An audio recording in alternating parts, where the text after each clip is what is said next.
Пока я наслаждался видом, Джеймс сооружал свое спальное место. Альпинистская палатка, которую он закрепил на своем кране. Таким образом, я буду лежать возле кабины, а муравьи не смогут залезть ко мне в палатку. Возможно, она защищала от жуков. Но звукоизоляция — нет.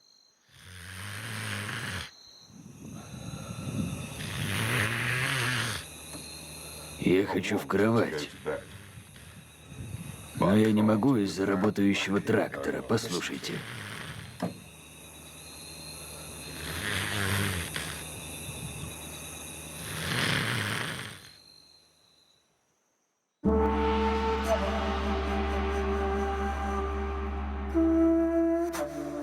На утро я обнаружил, что Хаммонд вернулся.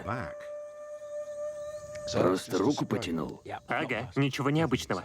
Так что ты можешь делать? Да, Рулить? все нормально. А насчет... Да, все получается. И каково было спать в грузовике? Неплохо. А ты как? Неплохо. А где спал Джеймс? Что он сделал? О, он повесил какую-то тупую навороченную палатку на кран. А почему так высоко? Ну, ты знал, что он храпит? Да. Очень громко. Так что я слегка передвинул его. Иисусе! Кларксон!